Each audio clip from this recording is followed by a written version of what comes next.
Peter Wise, hello. Your work seems to fall into two distinct categories, oil painting and photo montage. Do you switch between the two, or do you work in one for a while and then the other? I vacillate between the idea of art and non-art or anti-art, and this is all involved with my interest in Dadaism. So one could call one pole oil painting, which is traditional and conventional. Takes a lot of time, very labor intensive, generally figurative. I'm not much of an abstract painter. I do have abstract elements in my work, everybody does. But photo montage is generally looked at and was first looked at sort of askance by the establishment as anti-art because it was too easy, it was too facile, it was too much fun, it was too humorous. There were lots of reasons why people didn't like it. So I put that on the pole of anti-art, and my life in painting and art is basically transposing between or traveling between those two poles.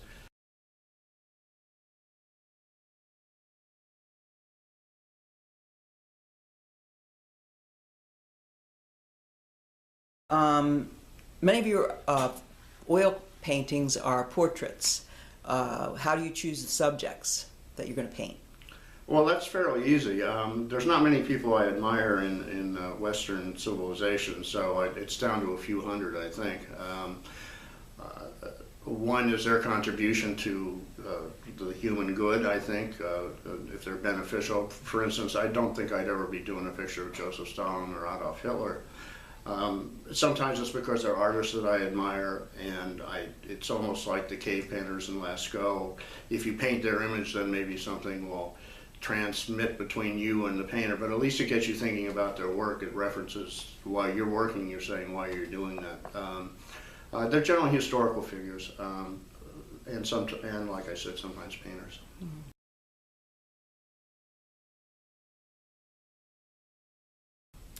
And whose work in oil painting inspires you? Oh, well, we don't have enough time to talk about that. I would say right off the bat, Frida Kahlo always comes up number one.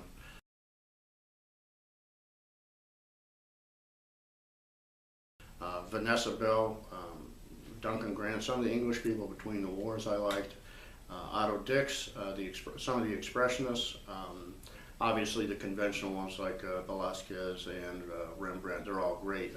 I would never even want to paint like them, but you can see that they have a very, their talent is immense.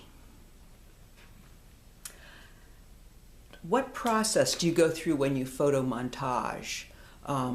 Do you have an idea and then you start looking for material, or do you kind of get ideas from the material that's available to you? Well, the only idea I have is I want to do a photo montage, and that's sort of the prerequisite to do any kind of the collage photo montage type of works. Half of the idea is drawing from your immediate environment, and it's a mental exercise that you can collect enough elements and represent them. I don't mean represent, but I mean represent them in a context which changes the meanings of all the constituents. So if you're sitting there a week before thinking this is what I want to do, that really ruins the photo montage. It's not, you can think about methods, you can think about, well, how would I do this in terms of the limitations of your medium, but the idea is to have maybe a library of images, some glue. It's pretty simple once you get going. I also use a squeegee to move across the surface in order to flatten the images. But generally it's very spontaneous. I do start out with a central image, so for instance a photograph of a head or a nude, something like that, and then it becomes quickly, it gains a life of its own, and you sort of have to follow the way it goes. It's really sort of a magical thing.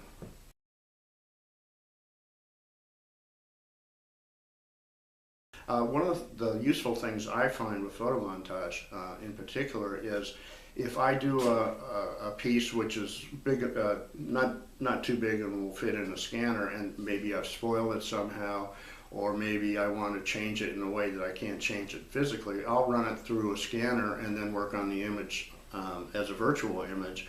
and then I will print out that finished image that's really, it starts off as a physical thing and ends up as a virtual thing.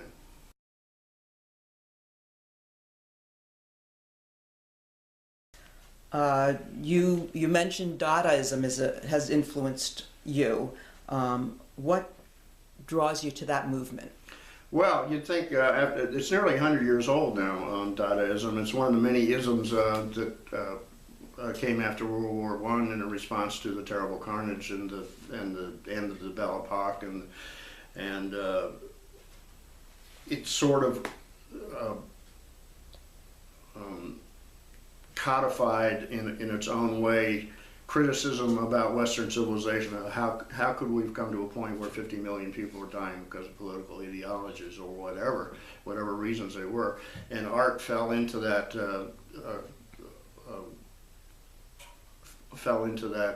that definition of Western culture, obviously, as did writing, as did drama and everything else. And the Dadaists said, wait a minute, stop. If this is the result of art like easel painting, the John Singer Sargents of the world, how good could this be? And so Dadaism really was a reevaluation of our goals as humanity in Western society, and I think it's still valid today, because here we are with many more wars and many more genocides later. We still have art with a capital A in museums, and yet we still have genocides in Rwanda and the Balkans and things like that. So what the Dadaists were doing was drawing parallels. Not necessarily all of them were valid. That we shouldn't have these cultural assumptions that art is a good thing.